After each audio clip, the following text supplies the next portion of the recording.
E agora vamos falar sobre prática antissindical. Tem muito a ver conosco, porque estão brigando muito. Nós tivemos o prazer de aceitar o convite para falar para nós aqui a doutora Priscila Moreto, que é procuradora do trabalho e vice-coordenadora nacional da Coordenadoria Nacional de Promoção da Liberdade Sindical e do Diálogo Social, o CONALIS, espaço do MPT com foco no combate às práticas antissindicais e fortalecimento da liberdade sindical. Doutora Priscila, por favor.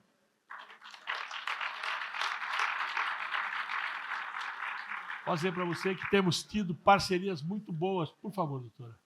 Temos tido parcerias muito boas com o CONALIS, com o Ministério Público, especialmente com a participação da doutora Priscila.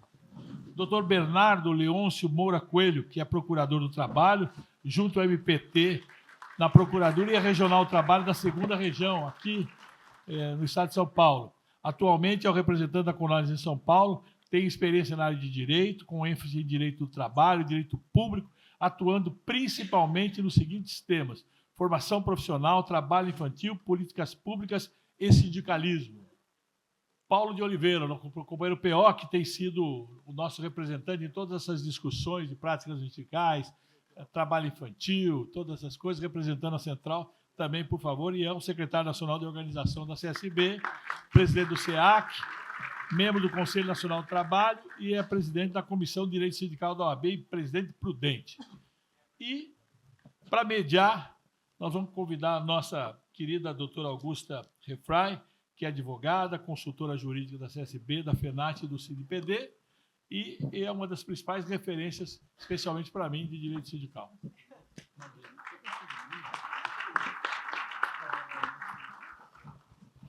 Olha, gente, esse tema é maravilhoso, né? Então, eu estou muito feliz aqui de mediar, de poder mediar, quem sou eu, mas com os nossos palestrantes do dia de hoje. É um tema realmente difícil para nós. Eu me incluo, eu não sou dirigente sindical, mas me incluo há muitos anos no movimento sindical, a gente acaba se incluindo, né? É um tema difícil para nós, praticantes sindical, a gente padece de regulamentação sobre o tema, né? Então a gente vai buscando aí com a colcha de retalhos ou anitorrinco, como eu gosto de dizer, que a gente curte um anitorrinco, né? Buscando viabilizar as nossas denúncias, instrumentalizar, pedir auxílio ao MPT, que tem o maravilhoso poder de requisição que nós não temos. Então, eu gostaria de passar para a doutora já a palavra. A senhora que sabe, pode ser daí? Pode ser em pé? Fique à vontade. Bom dia a todas e todos. Meu nome é Priscila, né? Eu estou na vice-coordenação nacional da CONALIS. Para mim é uma honra estar aqui entre vocês, ter recebido esse convite para poder falar de um tema tão importante para nós, enquanto Ministério Público do Trabalho, porque é objeto de um projeto estratégico, né, que a CONALIS tem executado, o MPT como um todo tem executado já de muito tempo. Eu queria só trazer uma breve explicação sobre o que é a CONALIS, né? Pode ser que alguns de vocês ainda não conheçam, porque dentro do Ministério Público do Trabalho nós elegemos alguns temas estratégicos para atuação.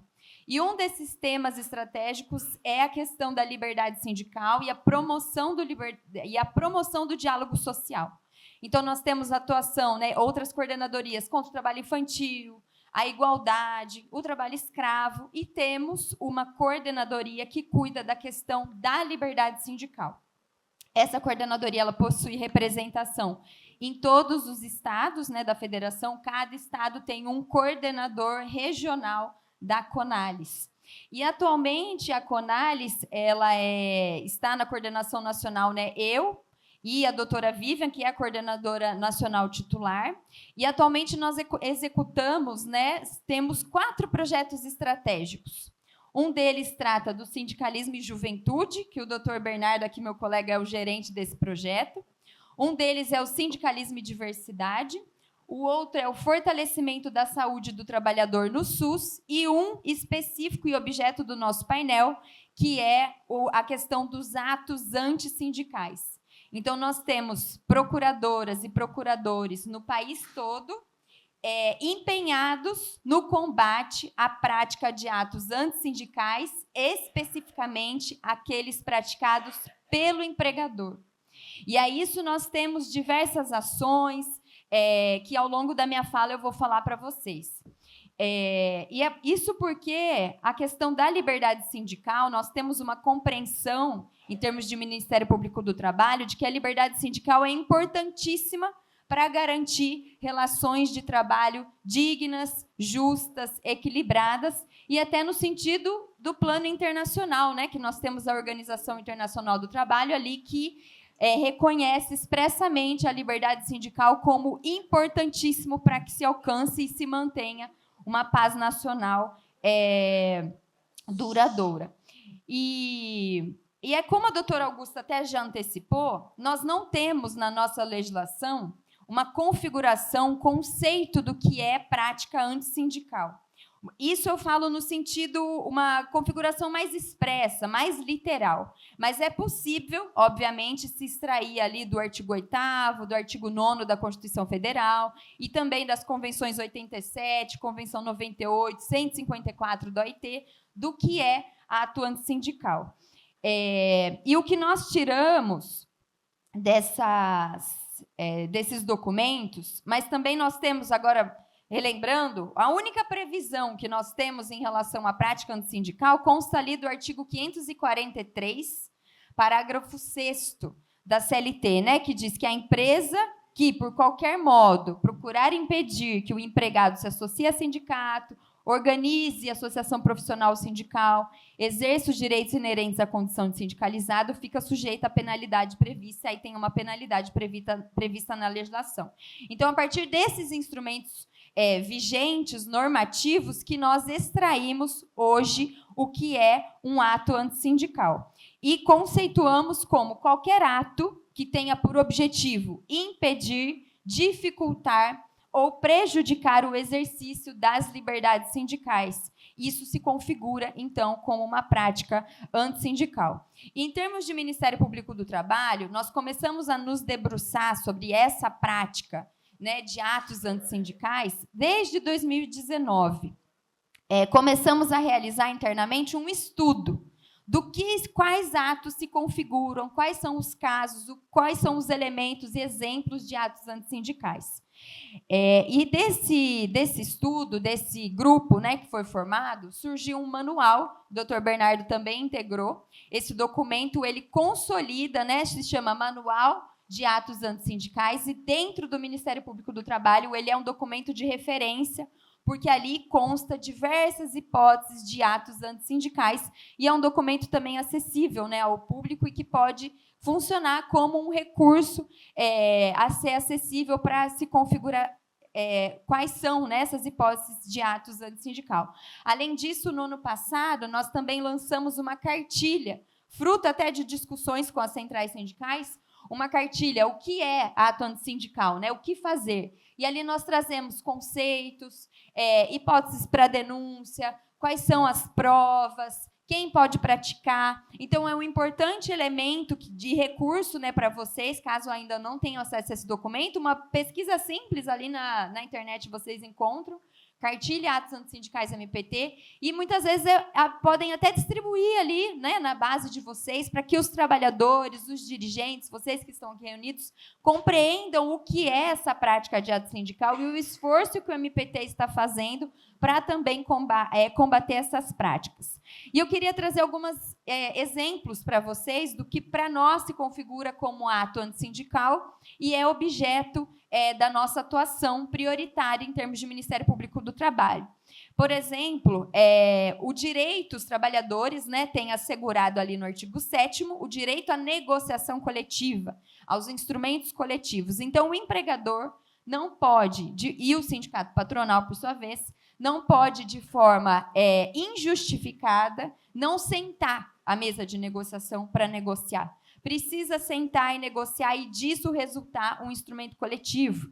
E essa recusa injustificada do empregador pode sim se configurar como um ato antissindical e ser denunciado ao Ministério Público do Trabalho, sem prejuízo, obviamente, da assessoria jurídica de vocês, né, querer por si executar, combater também essa prática.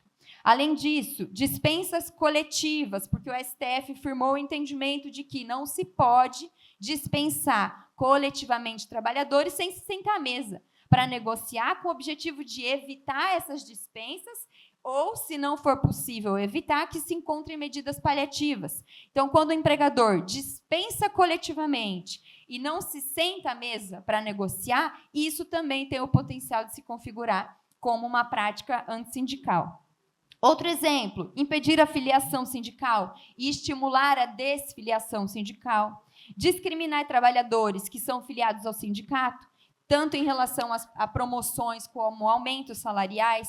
Despedir, transferir, tratar de forma discriminatória em retaliação às atividades sindicais, como no caso vocês, pelo que me passaram, a grande maioria que são dirigentes sindicais, né?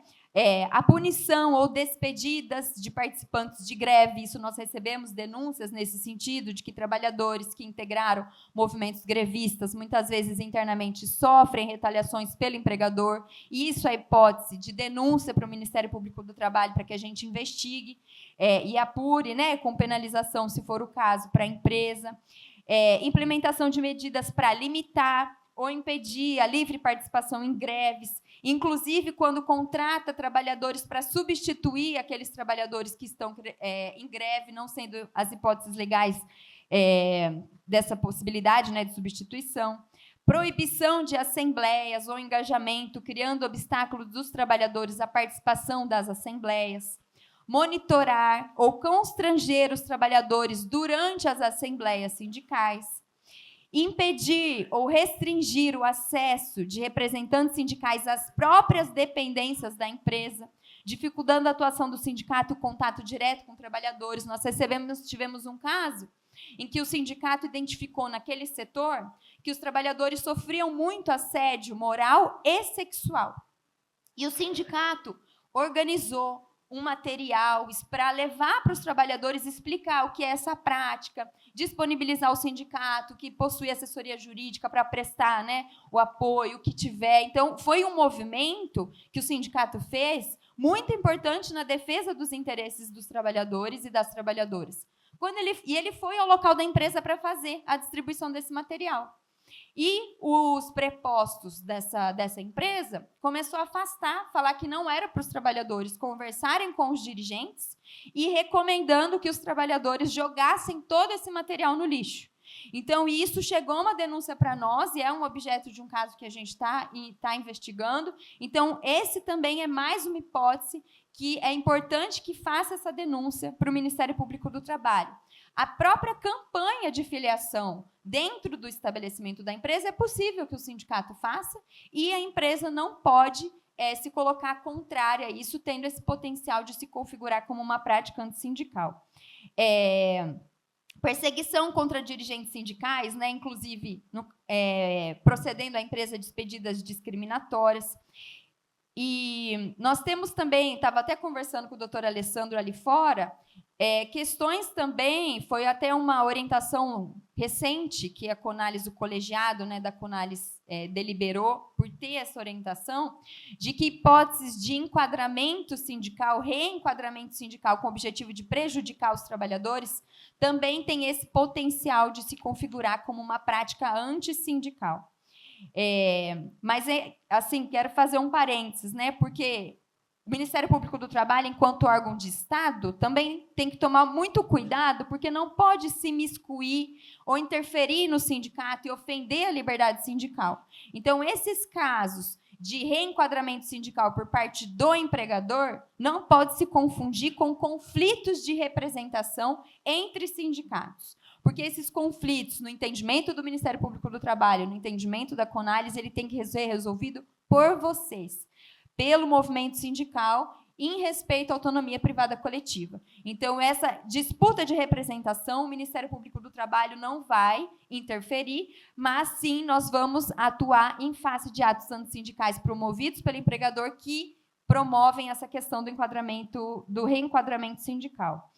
Também a utilização de meios de comunicação para ofender dirigentes sindicais, com base em fake news, né? Por exemplo, criação de perfis falsos em redes sociais com a finalidade de viralizar visão contrária à atuação do movimento sindical, criação de memes contrários aos movimentos grevistas com a finalidade de persuadir os trabalhadores a não aderirem ao movimento de greve, criação de notícias falsas ou incompletas sobre supostos abusos cometidos por sindicatos em face de trabalhadores, a criação e difusão de conteúdo em redes sociais para atacar a estrutura sindical, o seu respectivo sistema de financiamento. Nós, agora, depois da decisão do tema do STF, né, do tema 935, a gente tem visto informações falsas nas redes sociais, dizendo que o sindicato só está interessado no dinheiro, que o sindicato não atua em face do trabalhador, e isso também tem o potencial de se configurar como uma prática antissindical e ser denunciado ao MPT para a gente poder investigar e apurar a hipótese. E é muito importante esses casos de manifestação de pensamento, porque, às vezes, nós temos ouvido assim, não, eu fiz essa publicação, mas eu estou livremente manifestando o meu pensamento, a minha liberdade de expressão. Só que nós não podemos esquecer que todas as liberdades elas têm que viver harmonicamente. Então, a liberdade de expressão ela tem que respeitar a liberdade sindical, que é também uma das liberdades. E não pode, então, ter esses abusos em relação ao exercício do direito. E especificamente, em relação à prática antissindical, contra um financiamento sindical, nós tivemos recentemente muitos debates no âmbito do Ministério Público do Trabalho, porque, enquanto CONALES, nós temos o entendimento de que o financiamento sindical ele é importantíssimo para que se consiga, para que o sindicato tenha também uma capacidade negocial. A capacidade econômica está relacionada diretamente com a capacidade negocial. Um trabalhador, o movimento sindical, a categoria profissional vai ser mais fortalecida quando tiver o seu respectivo financiamento, tiver a sua respectiva estrutura e capacidade econômica, inclusive para fazer greve, porque nós sabemos que a greve envolve custos. Então, isso, e os próprios trabalhadores têm que ter essa autonomia administrativa e financeira para deliberar o quanto querem verter de recursos para a sua atuação coletiva. Então, compete ao Ministério Público do Trabalho, ao Poder Judiciário e ao empregador respeitar essa deliberação dos trabalhadores em relação às contribuições. Os trabalhadores reunidos em assembleia têm essa autonomia para definir o quanto querem estabelecer, inclusive para fins de contribuição, por exemplo, assistencial, que tem sido, que são muitas vezes estabelecidas ali em acordos e convenções coletivas. O próprio artigo 8º ali da Constituição Federal, no inciso 1º, coloca ali, que é vedado ao poder público a interferência e a intervenção na organização sindical. Então, não pode, existindo uma contribuição deliberada pela categoria, pelos trabalhadores, instituindo aquele valor, aquele percentual, não pode, então, isso sofrer algum questionamento, por exemplo, judicial, ou sofrer alguma atuação por parte do Ministério Público do Trabalho, porque nós priorizamos e devemos respeitar a liberdade sindical e a autonomia privada coletiva. Dentro desse contexto, e posteriormente a tese do STF, daquele tema 935, que, enfim, diz que é possível os sindicatos cobrarem, estabelecerem a categoria, a assembleia, deliberar e estabelecer contribuição assistencial de filiados e também de não filiados, vírgulazinha ali, desde que assegurado o exercício da oposição. A partir disso, nós tivemos um grande debate interno sobre como isso se acomodaria, porque nós temos, ao longo de muitos anos, muitos TACs vigentes, muitos acordos judiciais vigentes, inclusive dizendo que não se podia, né, cobrar contribuição, estabelecer contribuição assistencial aos trabalhadores não filiados. E aí esse documento, que é uma nota técnica 9 da CONALES, ele foi objeto de muito debate interno, muita dificuldade para conseguirmos a edição, né, e publicação desse documento, mas, enfim, conseguimos um alinhamento interno institucional. E essa nota técnica, número 9, que ela foi publicada em 24 de agosto de 2024, ela traz diversos entendimentos por parte do Ministério Público do Trabalho sobre liberdade sindical, sobre autonomia do estabelecimento do financiamento sindical e sobre o exercício da oposição e também sobre a atuação do Ministério Público do Trabalho em relação à revisão de TACs, revisão de acordos judiciais. E é sobre esse documento que eu queria falar um pouquinho para vocês, essa nota técnica número 9, que eu recomendo também a leitura, né?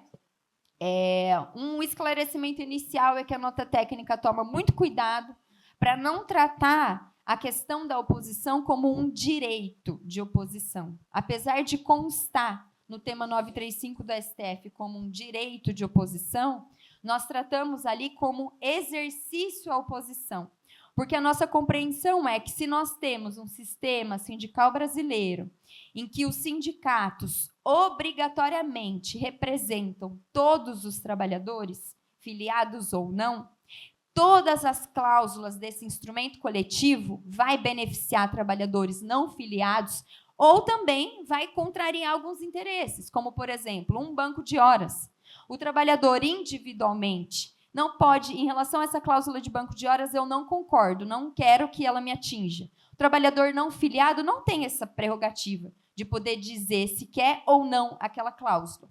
Então, aquele instrumento coletivo como um todo, ele vai atingir o trabalhador individualmente, inclusive em relação à contribuição assistencial, que foi deliberada pela categoria. Então, se em relação a um banco de horas, o trabalhador não pode dizer essa cláusula eu não quero, não, porque eu entendo que no meu caso individualmente não me beneficia, porque em relação à contribuição assistencial se teve esse entendimento.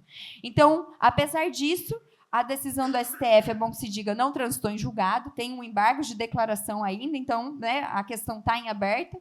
Então, por isso que nesse documento nós traçamos essas diretrizes, né, de que o sindicato se representa todos os trabalhadores. Se a Assembleia deliberou em relação a todas as cláusulas, inclusive em relação à contribuição assistencial, aquilo tem que ser aplicado também em todos os trabalhadores. E, ao rigor, tecnicamente, não haveria que se falar em exercício da oposição em relação a apenas uma cláusula, né? Então, isso nós colocamos essas informações nesse documento. E, além disso, nessa nota técnica, a gente apresenta ali, que vocês já muito bem sabem, né, as 4 hipóteses de contribuição do financiamento sindical, que uma é a contribuição sindical facultativa, que depois da Lei 3467, né, a confederativa só associados, a mensalidade só associados e, enfim, a assistencial, que é aquela estabelecida em acordos e convenções coletivas. E nesse documento, como eu falei, nós defendemos e sustentamos a importância da liberdade sindical, da autonomia administrativa e financeira dos sindicatos, para poder se organizarem e, convocada a Assembleia de Trabalhadores, com a máxima publicidade, com a maior participação nas assembleias, inclusive de trabalhadores não filiados, porque vão se beneficiar, e o instrumento coletivo vai atingir esses trabalhadores, então, esses trabalhadores também têm que ser convocados para participar, permitir a participação desses trabalhadores para deliberarem nessa Assembleia sobre o estabelecimento da contribuição e do instrumento coletivo como um todo, né? Então, nesse documento, nós fixamos esse entendimento de respeito à autonomia privada coletiva e, em relação à prática antissindical, que nós também, nessa nota técnica número 9, ali deixamos expresso que o Ministério Público do Trabalho vai fazer e vai atuar em termos de financiamento sindical não é mais aquela atuação voltada contra as contribuições assistenciais voltada para se assegurar que trabalhadores não filiados, por exemplo, tenham o exercício da oposição garantido. Isso não é uma meta prioritária do Ministério Público do Trabalho. Não vamos atuar nessas questões. Agora, o que é o objeto da nossa atuação? É o combate às práticas antissindicais promovidas pelo empregador em questão de financiamento sindical.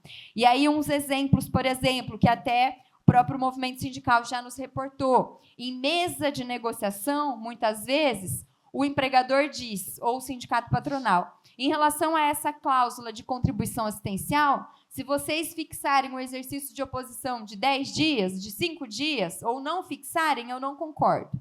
Não assino esse instrumento coletivo. E isso, no nosso entendimento, tem o potencial de se configurar como uma prática antissindical pelo empregador, porque o estabelecimento da contribuição ela é fruto da Assembleia dos Trabalhadores, é fruto dos trabalhadores reunidos nesse momento, nesse debate coletivo e democrático para estabelecer. Então, o sindicato patronal e o empregador, sendo um acordo coletivo, não pode se negar a celebrar um instrumento coletivo, tendo uma cláusula nesse sentido que estabelece a contribuição assistencial. Doutora, eu vou pedir só para a senhora começar a finalizar, porque eu já tenho um monte de pergunta para a senhora aqui, e a gente já explodiu o tempo. Bom, porque esse tema é muito importante mesmo. Outra questão principal também, que nós temos recebido muito e objeto da nossa atuação, é quando o empregador fomenta, auxilia, induz os trabalhadores, dá o modelo da cartinha de oposição, freta ali, né, remete as cartas de oposição para o sindicato, fala para o trabalhador entregar a carta de oposição no RH da empresa. Agora, isso tem o potencial de se configurar como uma prática antissindical pelo empregador, por quê? E essa nota técnica consolida muito claramente esse entendimento. De que isso é um ato antissindical, porque o empregador ou sindicato patronal não pode se miscuir nessa relação sindicato-trabalhador. Eu estive, até por provocação também do movimento sindical, que mencionou que os escritórios de contabilidade estavam entregando modelos, né, para os trabalhadores e informando, né, o prazo para o exercício da oposição está vigente, então aqui está o modelo, podem ir lá se opor. E aí eu estive em um evento, né, promovido pelas empresas de contabilidade para explicar que isso é um risco para as empresas, porque se configura como uma prática antissindical e o Ministério Público do Trabalho vai atuar em face dessas empresas. Então, foi com o objetivo de instruir as empresas de contabilidade para que levem uma informação mais qualificada para os seus clientes, porque quando o cliente faz contato para dizer, olha, meus trabalhadores estão perguntando sobre o exercício da oposição, qual que é? E aí, ao invés do empregador repassar, 10 dias está aqui está o modelo e tudo mais, o que as empresas de contabilidade, os empregadores, têm que se restringir a dizer, trabalhador, você quer essa informação? Aqui é o seu sindicato, aqui está o telefone, busque informações com o seu sindicato. Então, essa relação é direta, trabalhador-sindicato, e o empregador não pode se miscuir ou interferir. Bom, estou pulando aqui, gente. Deixa alguma coisa para mim. E uma questão que eu queria, aqui para o final, trazer para vocês, e alertar, é que não deixem de fazer denúncias para o Ministério Público do Trabalho em relação a essas práticas antissindicais. Mas essa denúncia, nós precisamos de vocês também. Porque, muitas vezes, nós temos dificuldade, o empregador, às vezes, faz essa prática de forma muito sutil. E vocês têm muito mais contato com os trabalhadores do que nós. Vocês sabem o trabalhador que sofreu aquela sugestão do empregador para se opor. Vocês têm muito mais informação e contato com esse trabalhador. Então, quando fizerem a denúncia, ou quando indicarem para o trabalhador fazer a denúncia, pedem, se possível, para os trabalhadores já dispensados, para indicar, né, indica ali o nome do trabalhador, o telefone, o meio de contato, porque isso vai facilitar e vai ajudar o procurador a conseguir essa prova do ato antissindical que aconteceu. E nós tivemos, desde que o Ministério Público do Trabalho, a gente começou com esse projeto, né? Aumentou muito as denúncias que nós tivemos de prática antissindical praticado pelo empregador. Ó, só para vocês terem noção, em 2021, sobre esse tema, nós recebemos apenas 8 denúncias de prática antissindical praticada pelo empregador. É muito pouco.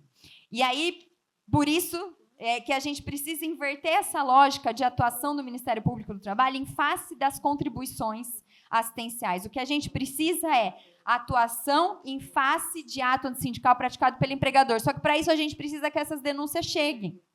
E agora, o ano passado, que nós estamos empenhados nesse projeto, que vocês estão alinhados com nós, que vocês estão encaminhando denúncia, nós tivemos mais de 1.200 denúncias. Então, aí, em 3, 4 anos, nós tivemos um acréscimo muito significativo. Então, é importante que essas denúncias cheguem para nós, de atos antissindicais praticados pelo empregador. E como fazer essas denúncias, né? Nós temos diversos meios. Nós temos o próprio site do MPT, que é www.mpt.mp.br, e ali vocês podem acessar e fazer as denúncias, priorizando a narrativa detalhada do fato, o que aconteceu, se possível encaminhar provas com vídeos, mensagens, e-mails, os modelos padronizados de carta de oposição, nome do trabalhador e identificação que pode testemunhar nesse inquérito. Outro meio também, nós temos um aplicativo que se chama MPT Pardal.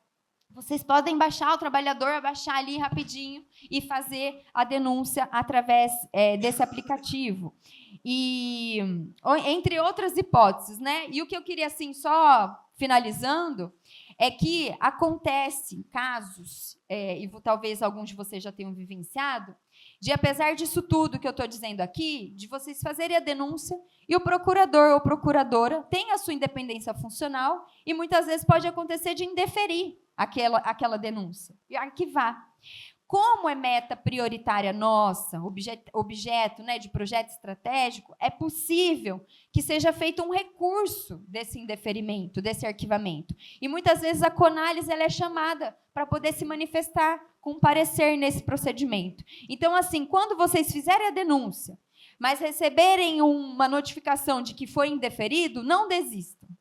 É possível fazer esse recurso administrativo, é possível fazer um contato com a Conálise, para que daí internamente a gente ajuste a rota, e inclusive aí indo para um órgão superior. Isso pode não ser homologado, esse arquivamento, e outro colega, outro procurador, vai então seguir com essa investigação. E, por fim, eu queria aqui só deixar registrado para vocês que nós vamos lançar agora, no mês de maio, uma HQ, que é uma história em quadrinhos, que se chama Atos Antissindicais. Ela tem uma capa assim, muito bonita, que é um empregador, está segurando um papel escrito União, e é um empregador rasgando esse papel. E ali, durante essa história em quadrinhos, que vai facilitar muito, narra assim, do dia a dia, várias histórias, vários contextos de práticas antissindicais. Então, é um documento que nós pensamos que vai auxiliar muito o movimento sindical, os trabalhadores, nessa difusão desse conhecimento do que é prática antissindical, para que isso chegue mais ao Ministério Público do Trabalho, para que nós atuemos ainda mais no combate a essas práticas e, enfim, tenhamos nas relações de trabalho uma liberdade sindical, relações mais justas e equilibradas. Pulei um monte de parte aqui, que eu não consegui, mas espero ter sido clara e agradeço mais uma vez. Um abraço.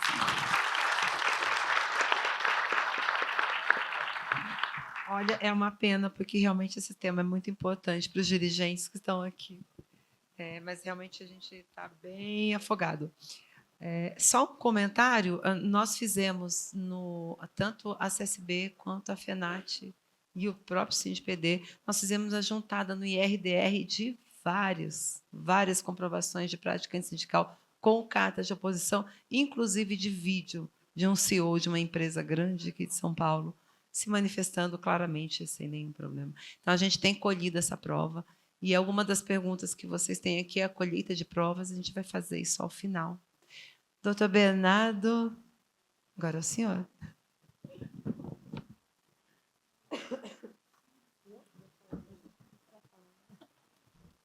Gente, bom dia.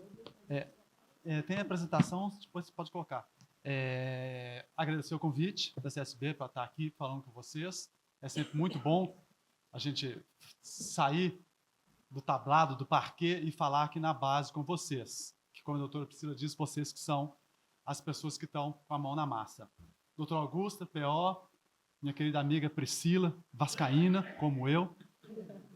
Por isso que ela é tão feliz assim. Todo palmeirense, na realidade, é um vascaíno que nasceu em São Paulo. Então, isso. Já estão pedindo para ajeitar o microfone, já vou ajeitar. Bem, primeiro eu vou me solidarizar com o Dr. Clóvis, que dá 15 minutos para falar é praticamente um assédio moral. Porque quando a gente fica aqui de frente, esse coisinho aqui, a gente fala, viu, gente? A gente fala e fala. Teve um seminário que me chamaram para falar. Quanto tempo o senhor quer? Eu falei, não, vê o tempo que vocês falam. Me deram 2 horas. E eu falei 2 horas.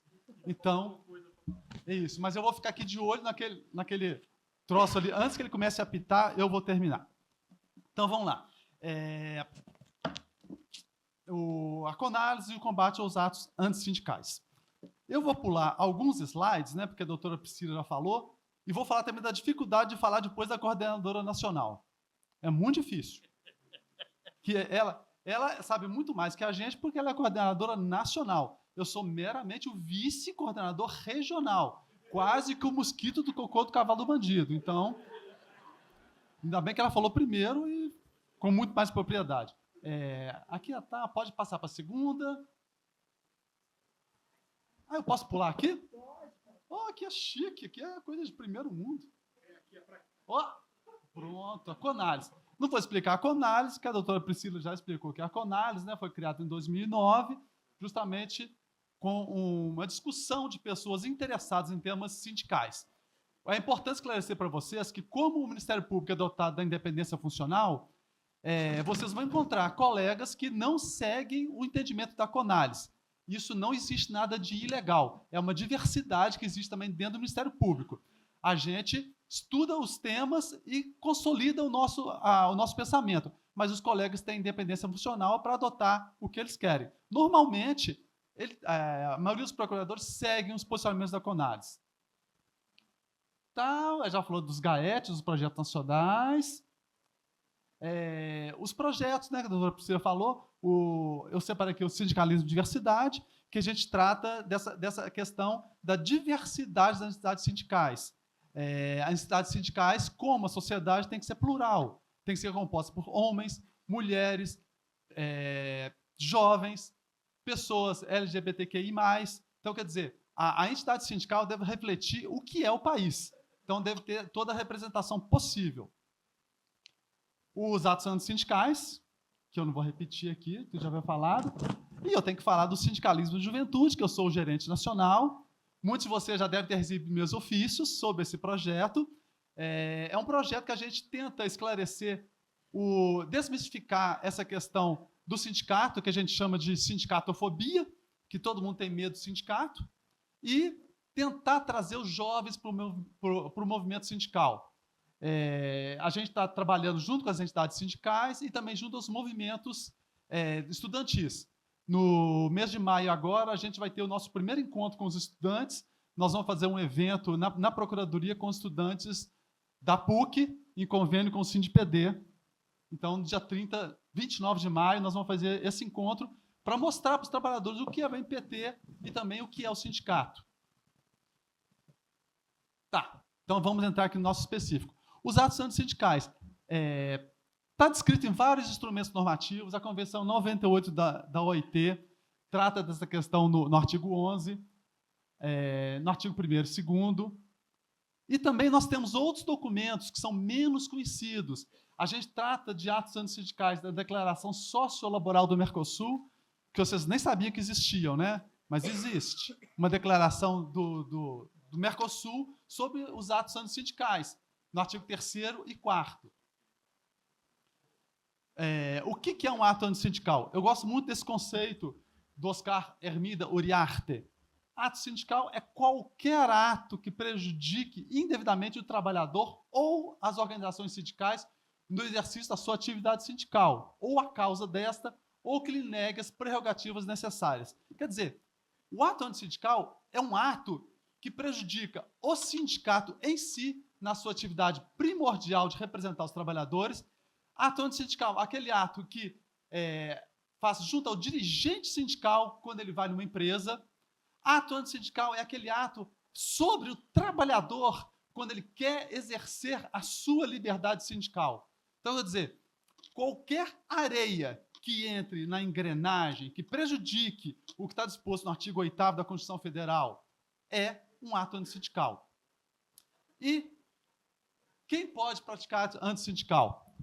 Os trabalhadores também podem praticar antissindical.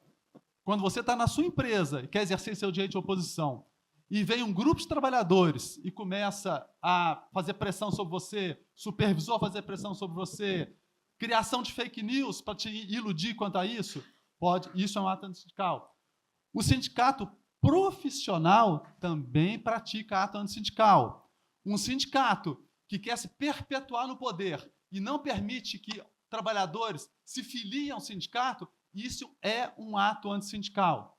Aqui em São Paulo, infelizmente, né, eu já destituí 2 diretorias sindicais por conta de atos antissindicais. Malversação de dinheiro e ato antissindical. Então, não vou falar os nomes não, mas eu lido na área sindical, todo mundo sabe. O sindicato patronal, que muitas vezes pratica atos antissindicais, a doutora Priscila enumerou alguns. As empresas, os empregadores e qualquer pessoa. Quer dizer, o ato sindical não é só aquela pessoa que está envolvida na relação sindical. Um terceiro, tipo, vamos dar um exemplo, a Carla Zambelli junto com aquele hacker que tentaram invadir o sistema do STJ. O hacker não tem nada a ver com a questão política. A Carla Zambelli que tinha, mas então ele está envolvido. Aqui é a mesma coisa. Gente, eu estou andando rápido justamente para poder falar. Tá. O projeto nacional Conálise é isso, e eu gosto sempre de falar que esse projeto veio numa hora muito boa, porque deu tempo do Ministério Público fazer uma meia-culpa. Né, o doutor Clóvis, já tivemos várias vezes reunidos, ele sabe que essa questão, o Ministério Público do Trabalho, ele fomentou muito atividades contrárias à atividade sindical. O Ministério Público do Trabalho prejudicou muito. Mas de anos para cá, a gente tem feito uma releitura da nossa atuação. A gente não pode atuar de forma apartada aos sindicatos. O sindicato pensar de um modo e o Ministério Público do Trabalho vir com um porrete e dar na cabeça. A gente tem que, no máximo possível, a gente trabalhar em conjunto. A gente tem que medir esforços para que, como diz as convenções da OIT, que a gente melhore a situação do trabalhador. Sindicato fraco é trabalhador desprotegido. Sindicato forte faz frente aos atos de pessoas que querem prejudicar a atividade sindical. Então, a gente tem, a Conálise principalmente, tem revisto o seu posicionamento, especialmente com relação ao financiamento. Isso acelerou muito com a reforma trabalhista, né, que tentou destruir o sindicato, mas a gente, com a pressão, inclusive junto ao Supremo Tribunal Federal, a gente conseguiu que o Supremo fizesse uma revisão deles para admitir a contribuição assistencial de todos os trabalhadores. O projeto, não vou falar do projeto mais não. Tá, nota técnica, a doutora Priscila já falou das notas técnicas, então não vou repetir. Orientação 13, orientação 20. Tá. Aí a gente vem aqui, atos antissindicais. Eu listei alguns tipos aqui, né? Ingerência na organização sindical. Por exemplo, eu, particularmente Bernardo, eu não aceito que sindicato cobre de empresa em convenção coletiva. Primeiro que eu acho que isso não é objeto de convenção coletiva. E segundo, a interferência, gente, ela é muito tênue. Ela não se demonstra claramente, né? Você não chega com a camisa do Flamengo para mostrar que você não presta. Você chega... Eu sou vascaíno, eu sou vascaíno. Licença poética, eu sou vascaíno. O cara entrar com a camisa do Flamengo, para mim, o cara, para mim, já Já, o cara já pode se retirar. Então, essa coisa é muito tênue. Então, isso pode gerar, tipo assim, acaba virando uma moeda de troca dentro da convenção coletiva. Então, eu não aceito. Eu aceito, por exemplo, a contribuição para atividades tipo benefício social. Eu aceito. Por quê? Porque ele é gerido por uma empresa terceira. O meu medo é, quando vocês colocam isso na convenção coletiva, vocês fazem isso e isso vai para o caixa do sindicato. É muito difícil você comprovar esse fato. Quando acontece essas coisas, eu peço para o sindicato, coloque em contabilidades separadas. Eu tenho 2 sindicatos aqui em São Paulo que fazem isso. Eles fazem isso, eles usam esse dinheiro que é arrecadado das empresas para capacitação dos trabalhadores e cursos de formação. Ele faz o curso, ele pode usar esse dinheiro para pagar professor, para pagar lanche, para formatar os cursos. Mas, ao final do ano, o que sobra, ele destina para o fundo. Porque aí ele está comprovando, esse dinheiro que entrou da empresa não está interferindo na minha atividade. Então, quem já lidou comigo sabe que esse é o meu pensamento mesmo. Campanha de filiação sindical, facilitar a criação de sindicato. A gente já teve aqui sindicato criando chapas amarelas, né? Os Yellow Dogs, de tentar tirar um sindicato participativo que cobra. Vou usar aqui, por exemplo, o exemplo do Dr. Clóvis, aqui, o Sindicato dos Padeiros, que é um sindicato participativo que cobra. Aí uma empresa de panificação começou a aliciar pessoas para criar um sindicato amarelo contrário àquele sindicato. Então, isso é um ato antissindical que tem que ser veementemente punido. Descumprir convenção.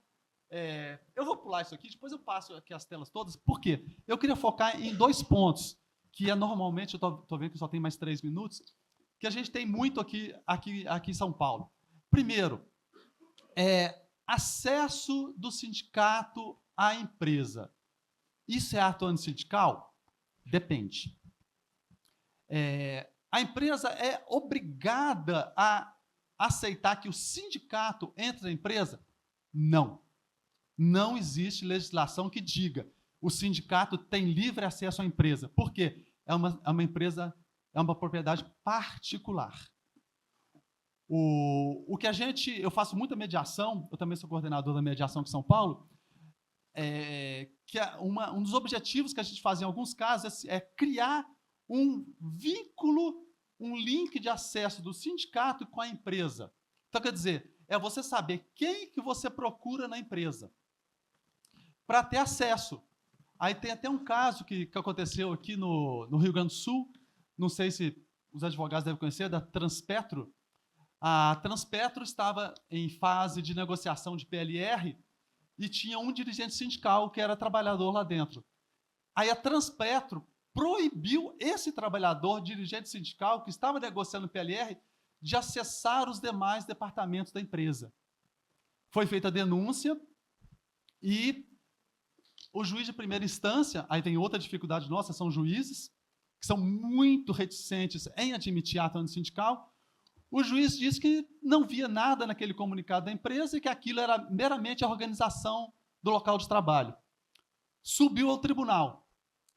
Aí, um exemplo da nossa participação conjunta.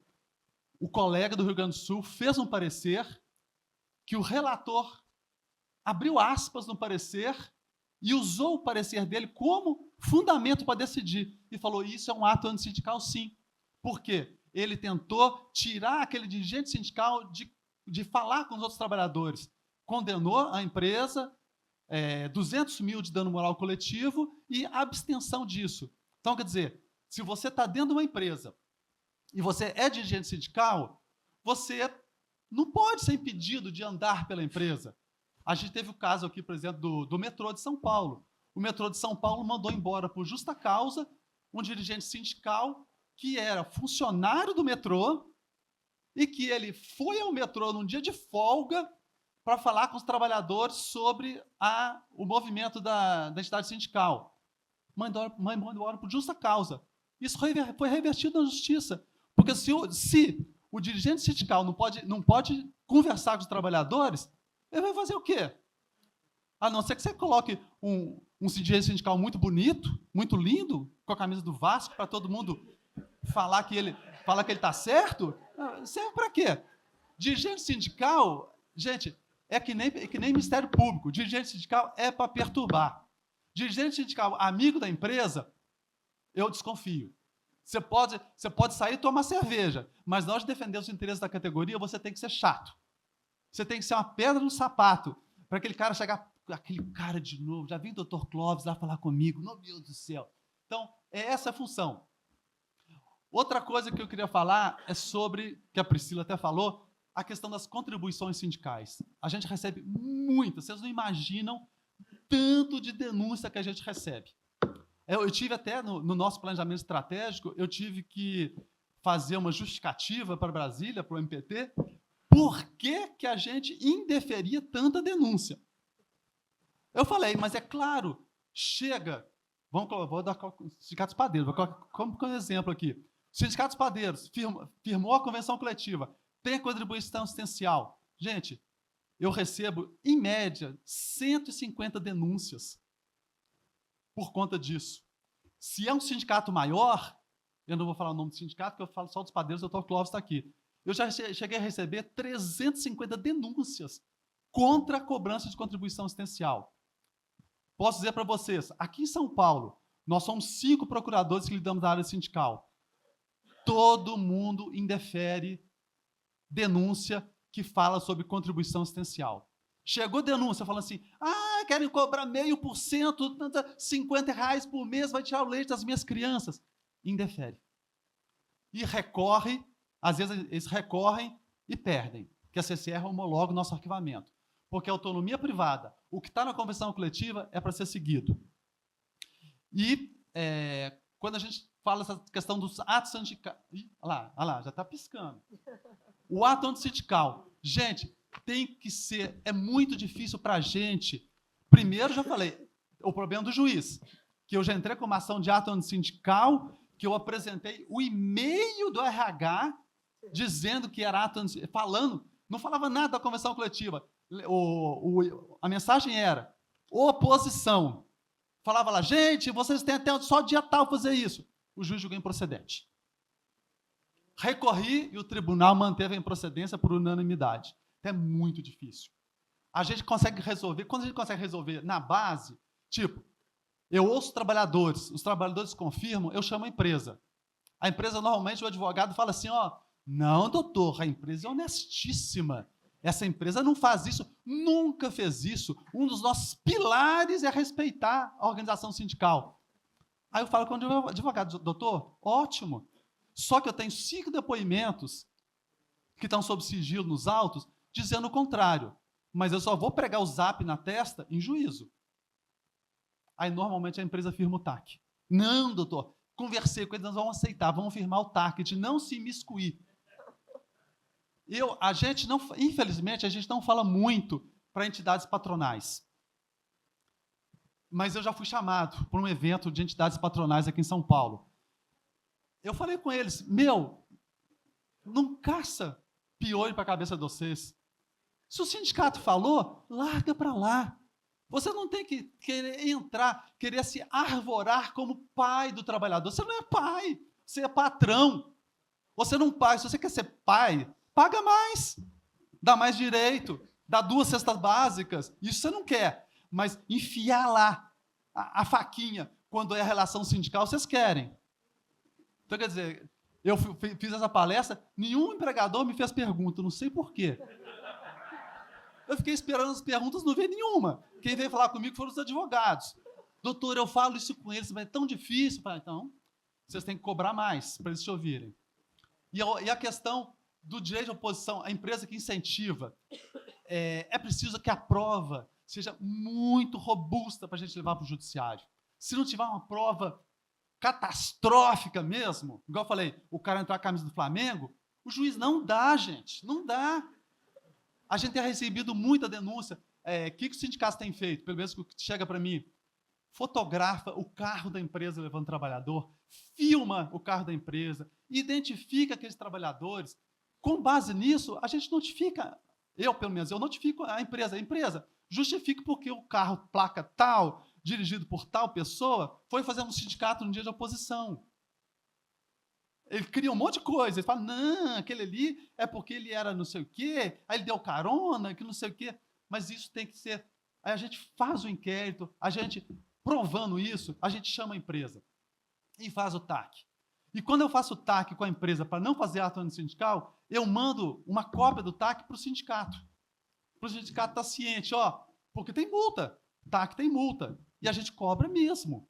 Chegou, não, ato antissindical, cobre. Uma vez eu tentei fazer judicialmente, revertendo o dano para o sindicato. O juiz também não aceitou. Ele disse que eu não podia reverter o dinheiro para o sindicato, não. Mas tudo bem. A gente tenta. Mas é só isso. Igual a doutora Priscila falou. Você teve ocorrência de ato sindical, nos comunique, nos notifique. Indeferiu, recorre. Né? O Sindicato Padeiros mesmo recorreu de três arquivamentos que eu fiz deles, mas para mim tá justificado. Mas a doutora, como é que ela chama? Elimar não aceitou, achou tal, falei, não, tudo bem, manda para a CCR.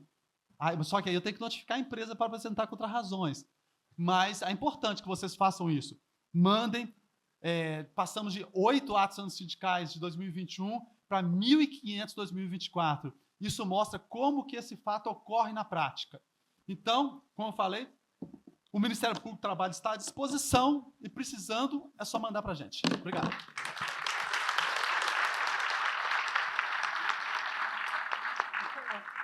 É difícil, é pouco tempo demais, é verdade. Mas excelente. A gente tem a mesma dificuldade, colheita de prova é difícil, instrumentalizar também é difícil para nós, mas a gente continua tentando. PO, agora é você. Sobrou 5 minutos e quase nada para falar ainda. Gente, primeiro eu vou... Uma honra, né, estar aqui numa mesa dividindo com a doutora Priscila, com o doutor Bernardo, com a Augusta também. Mas eu vou falar sentado porque ontem eu caí no comercial da cachaça mineira. Tomei uma dose pequena e a cachaça é excelente, mas o problema são meus remédios, não é a cachaça. Então não misture remédio com cachaça, porque não é uma boa opção. E aí estou aqui com uma dor de cabeça, mas o assento aqui está tão confortável que vou ficar aqui mesmo e daqui tento fazer uma contribuição. Depois, evidentemente, da grandeza da fala da doutora Priscila e do doutor Bernardo, que, de certa forma, abarcou toda a ideia que a gente queria tratar, mas a gente quer também ter uma visão, um olhar a partir dos nossos sofrimentos enquanto sindicalista, dentro desse contexto que a gente quer tentar contribuir nesse tema, que é o papel dos sindicatos no combate às práticas antissindicais e na efetivação do custeio sindical, que é a nossa grande base. Eu fiz uma divisão aqui em 5 partes para tentar ser didático e também buscar não ocupar os 15 minutos, e vamos tentar fazer uma dinâmica nesse sentido. Acho que o primeiro ponto para a gente tratar é a questão da interferência patronal na vontade dos trabalhadores, que, com certeza, é o desafio atual da liberdade sindical. Como nós lidamos a partir dessa dimensão que viola a liberdade, que desfigura o caráter voluntário da oposição. Como que nós lidamos com isso? E aí não tem como a gente iniciar uma fala nesse sentido se a gente não se remeter ao fato maior que nós vivemos nos últimos tempos relacionado à decisão do STF. Ontem nós já fizemos um debate sobre isso.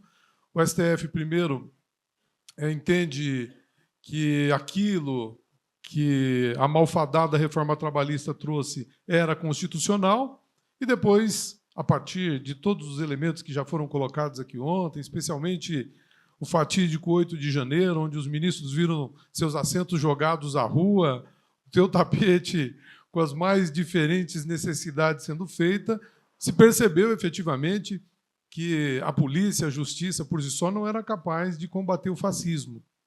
quem era capaz de combater o fascismo certamente era a atuação da luta dos trabalhadores, e nós, enfraquecidos a partir da reforma trabalhista, não exercemos esse papel. Vários outros motivos para isso, mas o tema 935 do STF traz a constitucionalidade da contribuição, e para a gente nos parecer um alento diante de todo o cenário que está colocado, mas também traz ali junto o direito de oposição para que a gente pudesse lidar com esse processo.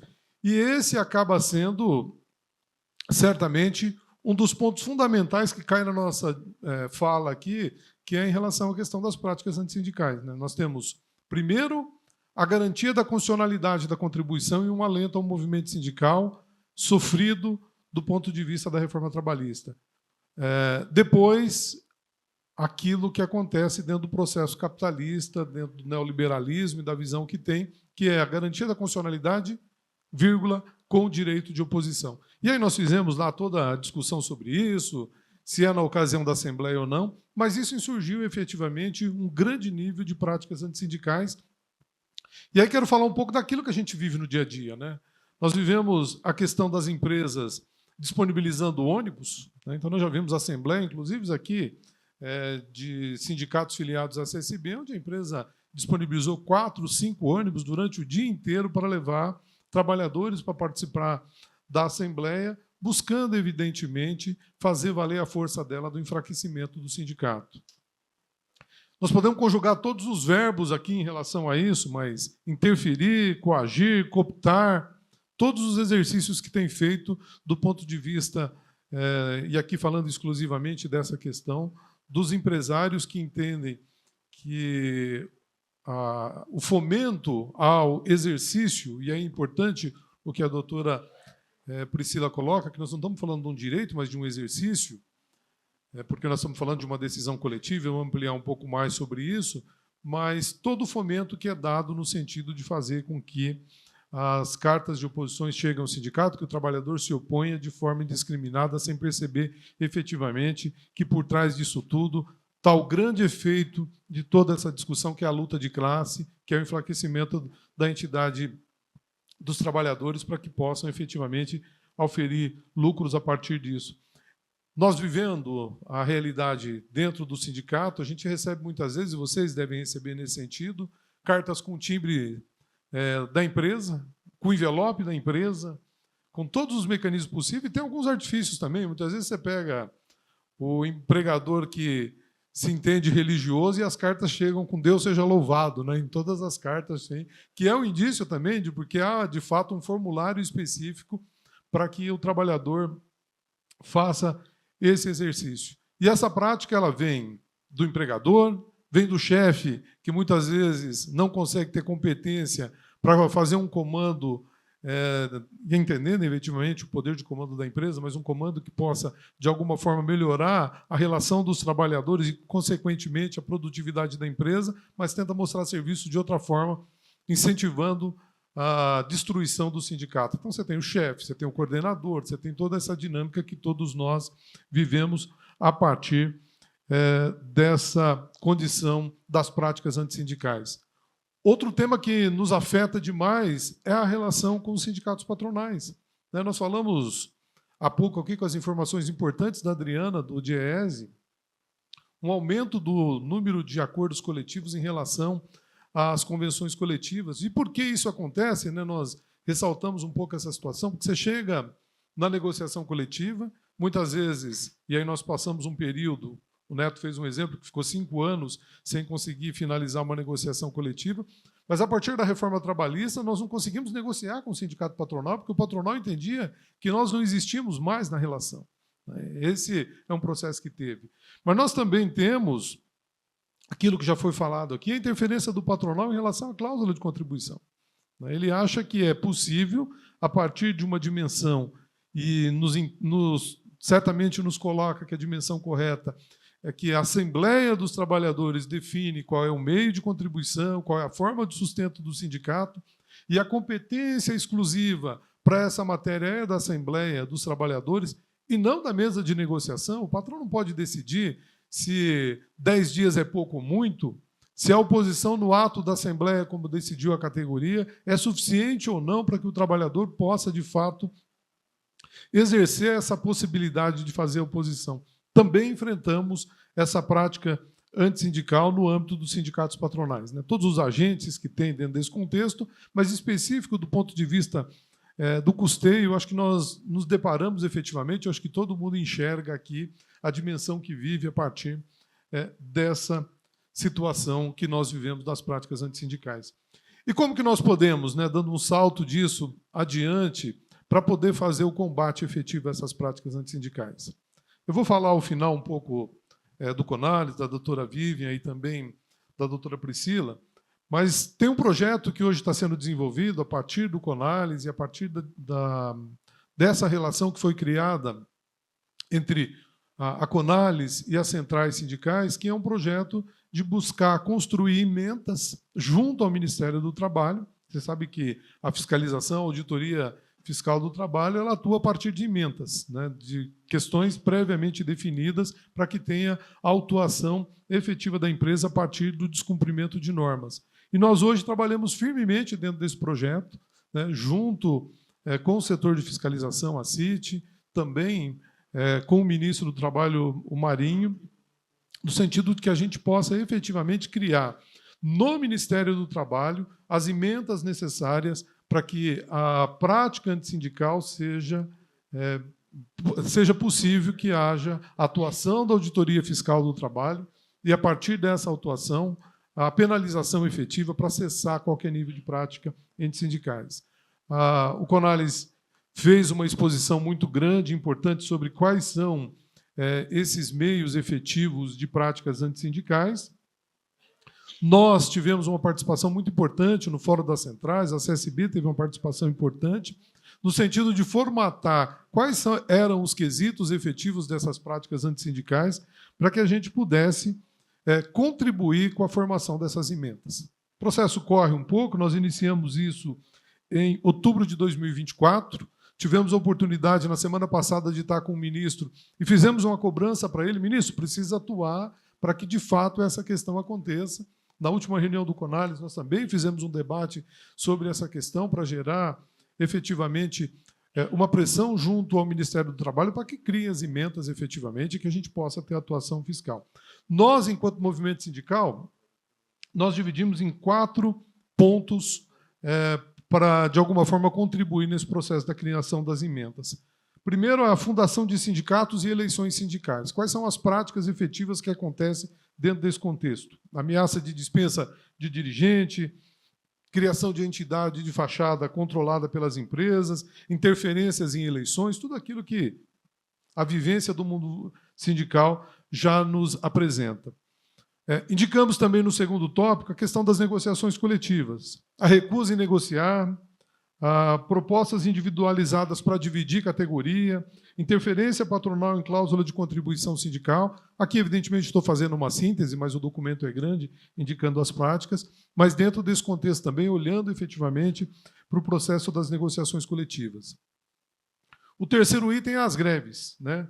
Substituição de grevista, repressão a piquetes, difamação pública de dirigentes e corte de benefício, entre todas as questões que se observa de prática antissindical durante a greve. E, por fim, a questão voltada à contribuição sindical, que a doutora Priscila, o doutor Bernardo também colocou muito bem nesse sentido, do estímulo patronal à oposição em massa, nós falamos aqui no começo, retenção ou não de repasse de valores, a gente sabe que tem essa condição, muitas vezes, a partir de uma fiscalização, de um pedido de uma ação mais contundente do sindicato para resolver um problema efetivo dos trabalhadores, no mês seguinte não há contribuição mais sendo recolhida como uma forma de represária. E, nitidamente, nós estamos falando de uma prática antissindical e, nesse sentido, a gente também olhou para essa questão nesses indicativos. Pressão e fraude nas assembleias e todo o meio possível dentro dessa questão, olhando efetivamente para criar mecanismo, como a doutora Priscila colocou, das dificuldades de se caracterizar, o doutor Bernardo também, a questão da prática antissindical, utilizando, por meio disso, a auditoria fiscal do trabalho. E aí nós chegamos no ponto importante da discussão dessa questão das práticas antissindicais, para olhar como que os sindicatos estão tratando as assembleias sindicais de preparação de pauta e, efetivamente, do tratamento, da discussão da cláusula das contribuições. O quanto nós nos preparamos a partir de um novo cenário. Você tinha um cenário anterior que a participação do trabalhador era uma dificuldade, né? Muitas vezes nós fazemos essas assembleias de forma esvaziada, apesar de todo o incentivo de buscar, publicar, divulgar, convidar. Eu sempre falo aqui que a gente... E o Clóvis falou muito bem dessas questões das estratégias. Para a Assembleia, o público era pequeno, mas para o congresso do campeonato de futebol não cabia na sala, né? Quais são os instrumentos que nós podemos efetivamente movimentar com os trabalhadores para que a gente possa ter a discussão feita no âmbito dos trabalhadores e na Assembleia? E aí, talvez, o destaque que eu faço nesse sentido, olhando efetivamente para a questão da prática antissindical, mas também do contexto da organização da Assembleia, a Assembleia começa no edital. De que forma convoca? Qual a clareza dos temas que estão colocados no edital? Prazo de oposição, período da Assembleia, votação. Nós precisamos olhar efetivamente para uma construção de um edital de convocação que garanta a transparência necessária, que chegue ao trabalhador e que a gente possa ampliar a partir do requisito técnico da publicação no jornal, no Diário Oficial, seja lá onde, no site do sindicato, no boletim informativo, para atrair efetivamente os trabalhadores para fazer o debate sobre as questões inerentes à formação de pauta, mas também ao financiamento sindical.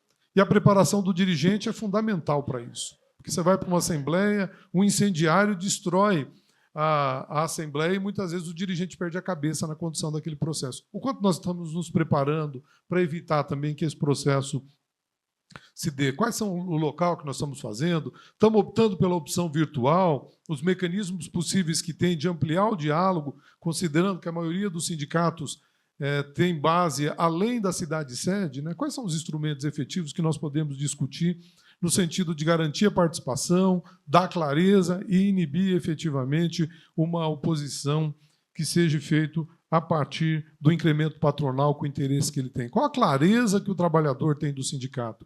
Nós temos uma meia-culpa nisso, mas o mundo também faz parte desse processo. Aquilo que eu falei, que me parece importante, a luta de classe está colocada nesse cenário, então não dá para ficar nos culpando completamente, mas nós podemos melhorar muito dentro desse contexto para que a gente possa efetivamente adiantar o passo dessa questão. Quero colocar um outro ponto aqui, já entrando numa linha final, que é a questão do protagonismo do sindicato nas denúncias. A doutora Priscila colocou isso, o doutor Bernardo colocou, mas eu preciso fazer um reforço nesse sentido para que a gente compreenda. Não raramente, e aí eu falando dos ofícios do Ministério Público do Trabalho de cada região nossa, o número de denúncias de trabalhadores em relação à contribuição é maior do que o número de denúncias de prática antissindical. E por que isso acontece? Isso acontece porque o trabalhador efetivamente exerce mais esse direito, ele é pressionado pela empresa a fazer isso, ou o sindicato não está atento efetivamente a essa questão. Ou o problema é um pouco maior, está lá no nosso passado, de superar as divergências históricas que nós temos com o Ministério Público do Trabalho. Você sabe que nós vivemos um processo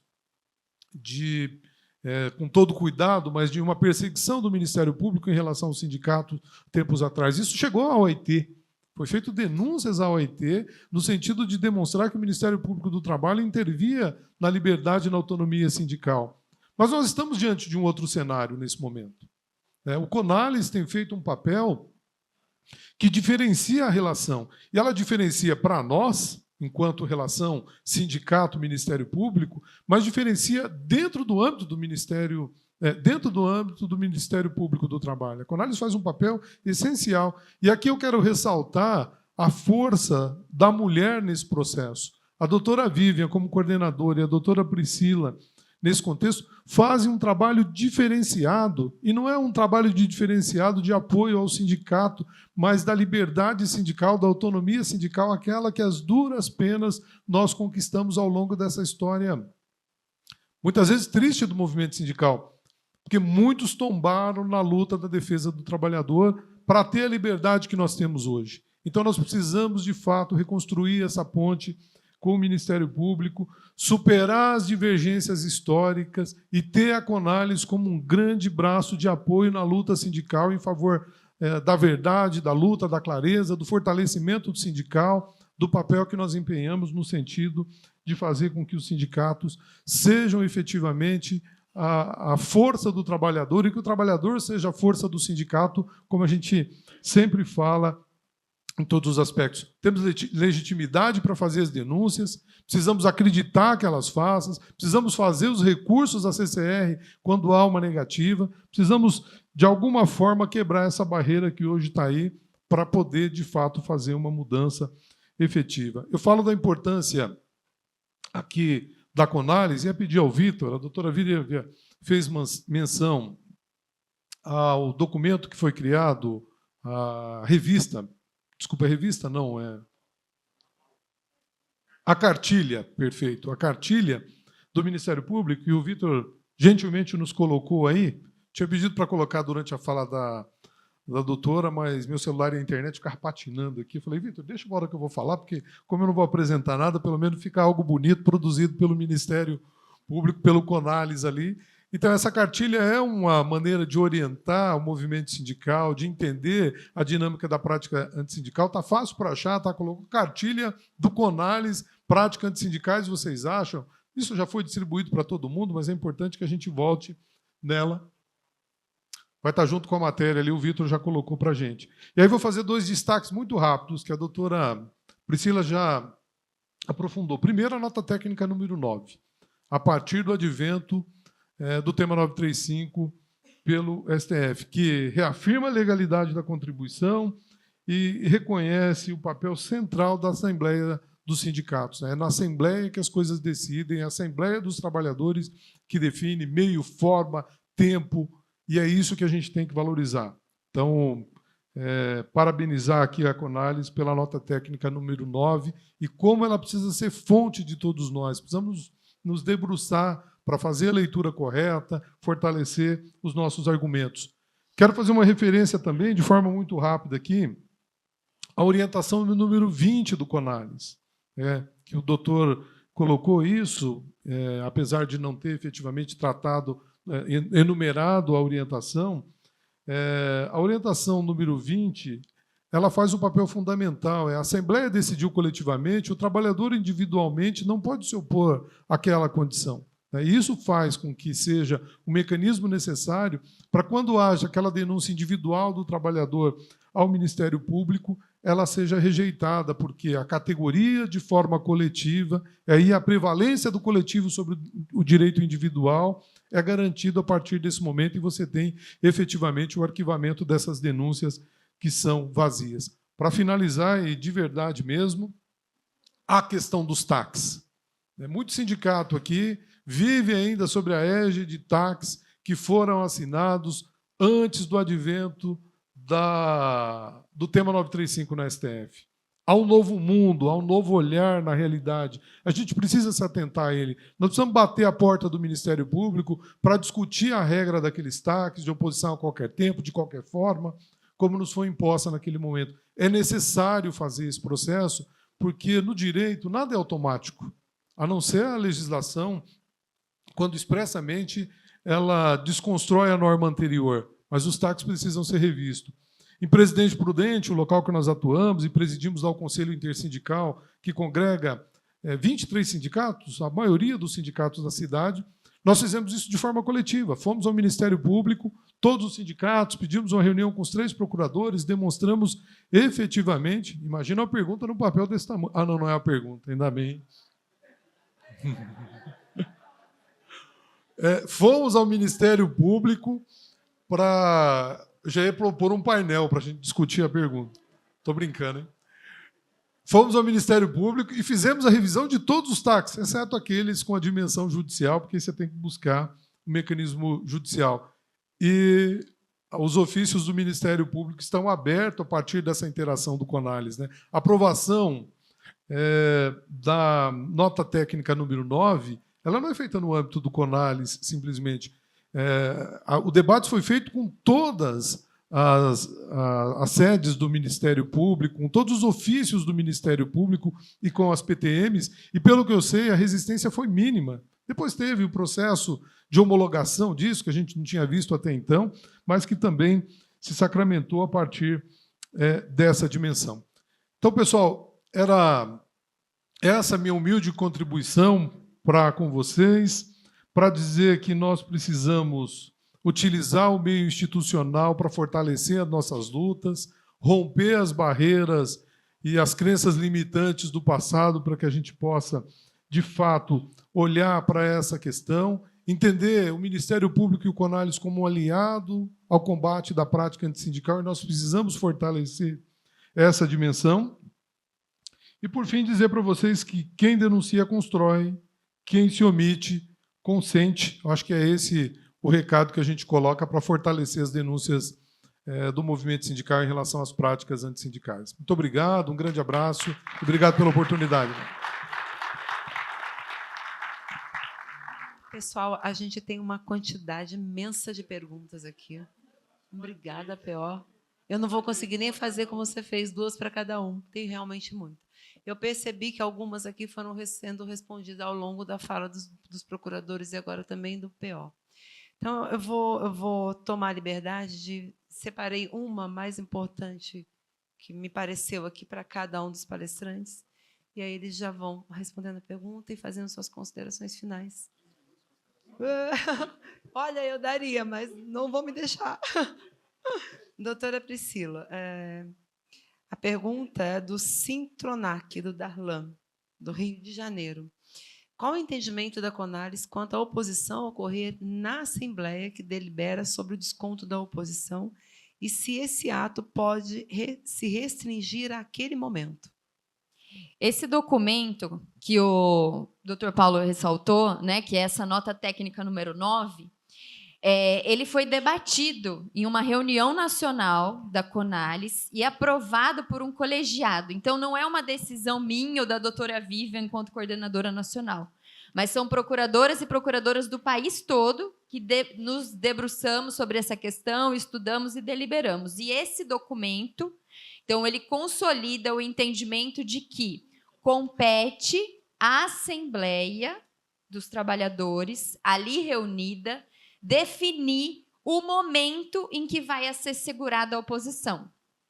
O momento, o tempo, o lugar, são vocês, são os trabalhadores, eu não digo o dirigente sindical que vai decidir, é a Assembleia convocada, os trabalhadores reunidos, seja de forma virtual, seja de forma presencial, o edital convocado com a máxima Assembleia, com o objetivo de propiciar a democracia de fato.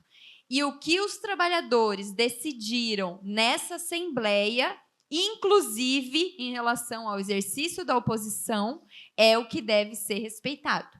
Então, se a Assembleia de Trabalhadores decidir que o exercício da oposição vai ser unicamente em Assembleia, isso tem que ser respeitado por parte do Poder Público, por parte do Ministério Público do Trabalho, por parte do empregador, por parte do sindicato patronal. Então, essa deliberação é soberana.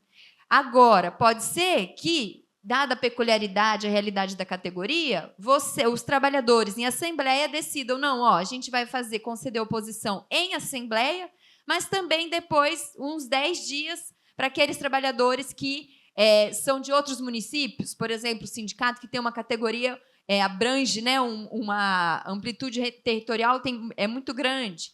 Então, há uma dificuldade dos trabalhadores se deslocarem para a Assembleia, não fez assembleias itinerantes. Então, a gente vai assegurar em Assembleia, mas também para aqueles trabalhadores de outros locais que quiserem, vamos conceder 5, 10, e a partir de tal data, isso a categoria vai deliberar. Então, é possível se assegurar só na Assembleia, mas é possível se assegurar de forma posteriormente celebrado o instrumento. São os trabalhadores, essa Assembleia, e nesse documento a gente consolida a soberania dessa deliberação em respeito à autonomia privada e coletiva. Obrigada, doutora.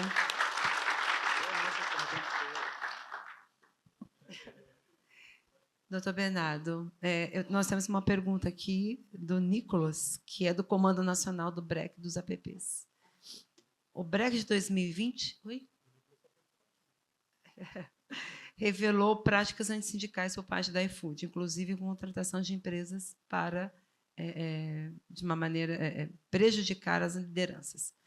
Em 2025, a iFood e outras plataformas também descumpriram o TAC, que acabou sendo assinado em razão de 2020. E qual seria a alternativa para esse descumprimento? Já que ele foi por prática antissindical. É participativo e só faz pergunta fácil. Complementando aqui, ó, só pegando a fala do PO, no meu ofício, que é especializado sindical, eu fiz de ofício. Tudo isso. Eu separei todos os TACs sindicais do meu ofício e notifiquei as entidades sindicais. Você quer adequar o TAC ao novo pensamento? 99,9 quis, um não quis. Não sei por quê, mas isso, no meu ofício, todos já foram feitos. A questão do... eu vi essa notícia sobre o descumprimento do TAC assinado pelo iFood. Ele não pode gerar... Como o TAC foi assinado, eu não lembro onde que ele foi assinado.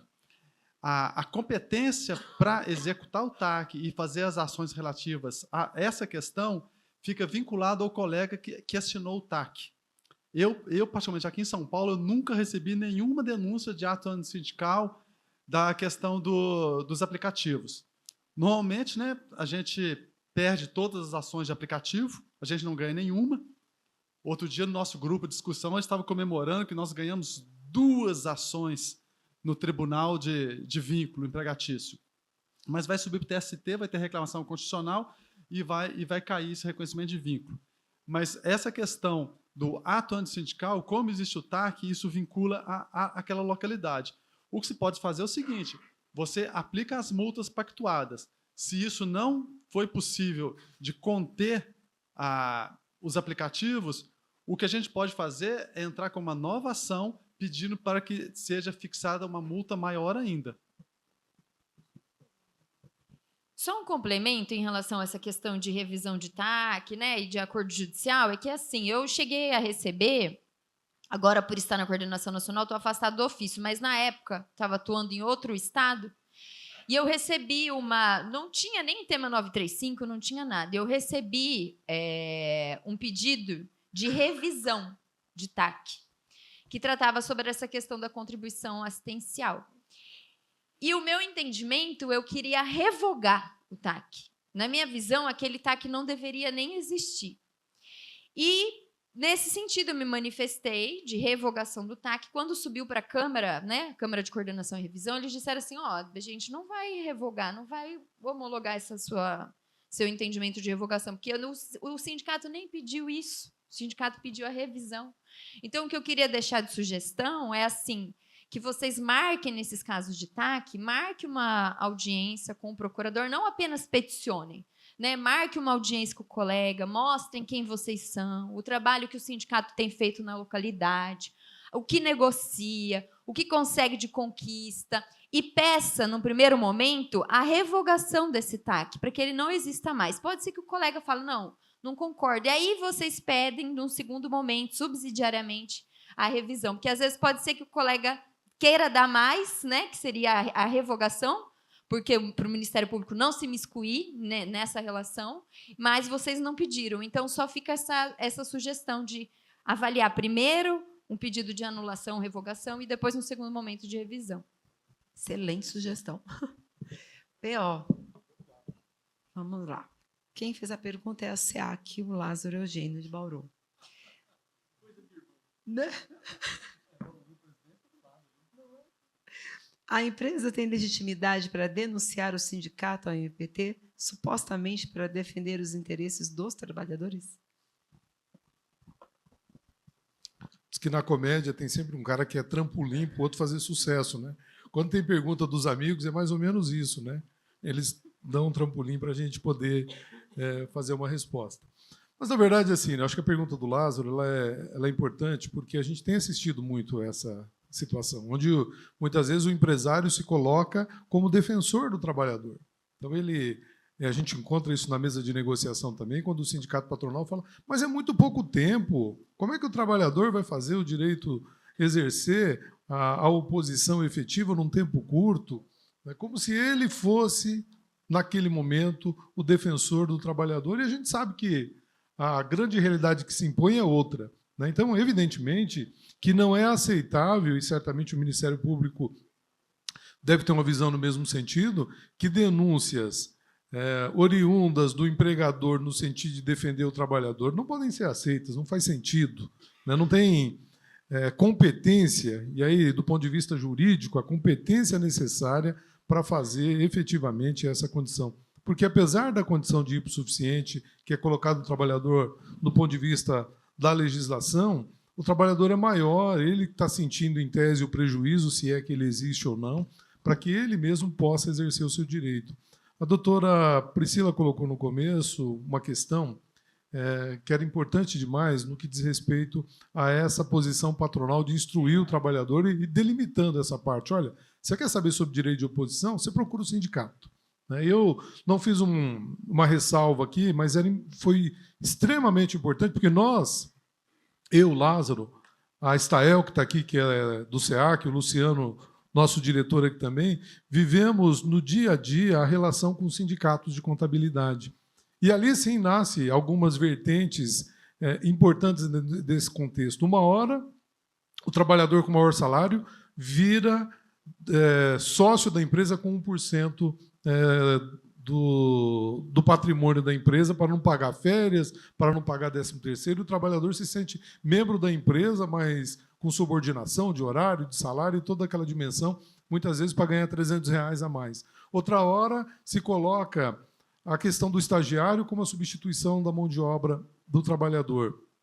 E, por muitas vezes, vivemos efetivamente essa condição da empresa buscar todos os meios interferir no processo de organização. E, como a doutora Priscila colocou, os escritórios de contabilidade, os escritórios de advocacia fazem um papel muito grande nesse sentido de tendência. E a live que ocorreu da Conales com o SESCOM, que é o Sindicato Patronal aqui de São Paulo, que nós negociamos a convenção coletiva todo ano, foi extremamente importante na visão desse sindicato patronal, que já tinha um entendimento diferenciado nesse sentido, mas que melhorou muito a posição deles em relação à questão das contribuições dos sindicatos, deixando, olha, isso aí é tema de vocês com os trabalhadores. Então, é esse exercício do dia a dia que é muito importante que a gente possa fazer, e a Conales fez esse papel muito grande. A gente precisa replicar nos estados, a gente precisa replicar dentro das relações patronais para que a gente possa efetivamente ampliar isso. Mas não, Lázaro, não se entende factível ou possível que o trabalhador, que o empregador possa utilizar do seu poder de comando para denunciar o sindicato, entendendo que ele estaria fazendo a proteção. A proteção dos trabalhadores cabe ao movimento sindical, e é isso o nosso papel, e é o papel que a gente tem que fazer. Vou aproveitar para me despedir aqui, mas agradecer muito a oportunidade. Nós estamos aqui na mesma condição de vocês, porque a nossa atuação sindical, apesar da vivência jurídica, mas o nosso papel é no dia a dia, é a mesma relação que todos vocês, com a formação e com a capacidade que cada dirigente tem aí, faz, e a gente busca, nesse momento, nessa oportunidade de fala, representá-los aqui pela angústia que todos nós vivemos nesse cenário que está colocado hoje no cenário nacional. Eu estava falando há pouco ali, para encerrar de forma muito rápida, se compararmos o governo Lula com o governo Bolsonaro, nós estamos no mar de rosa. Se compararmos a expectativa que nós criamos a partir da eleição do presidente Lula para a relação que está sendo entregue, nós estamos sofrendo. Quase 2 anos e meio sem uma vírgula mudada na reforma trabalhista. Quase 2 anos e meio sem colocar a mão efetiva na questão do trabalhador. E eu sempre lembro assim, na primeira semana, Lula resolveu o problema dos povos indígenas, resolveu o problema da arma, mas o direito sindical está regado a uma condição de que nós precisamos conciliar com o patronal para que ele siga adiante. Quanto de capital político o presidente Lula tem para queimar com o movimento sindical, com os trabalhadores? Eu guardo uma frustração aqui, porque sou membro da CSB, mas sou filiado ao PT há muito tempo, que eu esperava que no primeiro dia de governo do Lula ele fizesse o seguinte, ele revogasse a questão dos acordos individuais para valorizar os sindicatos. Não há possibilidade de acordo individual numa relação de hipossuficiência, onde você tem uma dimensão do desemprego do tamanho que é e para a vivência efetiva que nós temos. Mas vamos lutar por isso, gente. Muito obrigado. Gente, também para me despedir, né, agradecendo ao Neto, a todos eles que possibilitaram que a gente estivesse aqui. Só falar uma coisa com vocês. Acho que todo sindicato hoje tem redes sociais, Instagram e tal. Procurem as campanhas que o Ministério Público do Trabalho faz e repliquem nas suas redes essas campanhas. Nós fizemos uma campanha ano passado sobre os sindicatos. O que o sindicato faz? Foi uma campanha, segundo o pessoal da assessoria de comunicação do Ministério Público, foi uma das campanhas que mais bombou no Ministério Público do Trabalho. A gente expôs o que o sindicato faz, por que os direitos que estão hoje já consolidados vieram da luta sindical. Então, se possível, se vocês quiserem, fica a sugestão, repliquem essas campanhas do Ministério Público, porque nós temos só a nossa rede, mas chegando na rede de vocês, isso tem um poder multiplicador muito grande. Isso vai fazer chegar não só nas cabeças, isso faz chegar na base para o trabalhador entender essas questões. Então, agradeço de novo a presença e sempre convidado, a gente vai comparecer.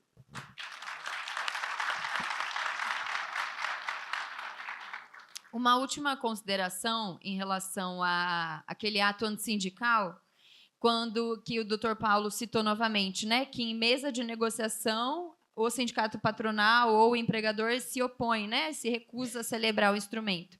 Eu vi recentemente uma cláusula no instrumento coletivo assinado, né, por um sindicato profissional que eu achei muito interessante, que o sindicato previa a contribuição e colocava uma cláusula dizendo que que o sindicato profissional assumia toda a responsabilidade que decorresse em relação à contribuição assistencial, inclusive casos, por exemplo, de reembolso. Então, o trabalhador, né, porque a gente sabe que muitas vezes essa situação é levada para a Justiça do Trabalho, e a Justiça do Trabalho, às vezes, condena a empresa a devolver. E, às vezes, esse é um discurso que a empresa alega, o sindicato patronal alega em mesa de negociação para não aceitar. Então, constar uma cláusula nesse sentido pode ser que contribua para o avanço, né, dessa negociação e até cesse essa prática antissindical. E quero agradecer aqui em nome do presidente Neto, né, pelo convite, parabenizar pela realização desse evento, por propiciar que o Ministério Público do Trabalho esteja aqui e falando com vocês para levar essa nova visão do Ministério Público do Trabalho, essa aproximação entre movimento sindical e MPT e CONALES, porque a nossa união gera muito mais frutos, né? Nós temos, a partir dessa união, desse apoio com a CONALES, dessa aproximação, isso está rendendo também outras agendas, né, doutor Paulo, com a CODEMAT, que é outra coordenadoria do Ministério Público do Trabalho, com a CONAP. Então, nós temos muitas agendas e muitas pautas em comum, e através disso, dessa união, que nós vamos conseguir um fortalecimento maior do direito do trabalho e propiciando melhores condições de trabalho e de vida digna para toda pessoa que vive, assim como eu também, do meu trabalho, para poder ter, né, a conceder a mim e a minha família uma vida digna, então, assim como imagino todos nós aqui reunidos. Agradeço e foi uma honra dividir aqui com o doutor Bernardo, doutor Augusto e doutor Paulo. E a CONALES está à disposição. Nós é que agradecemos, a gente passaria a tarde aqui, se deixasse, né? Mas nós agradecemos, muito obrigada, PO. Obrigada, doutores. Foi realmente bastante elucidativo. Acho que deu um panorama bem geral para todos os nossos filiados. Obrigada.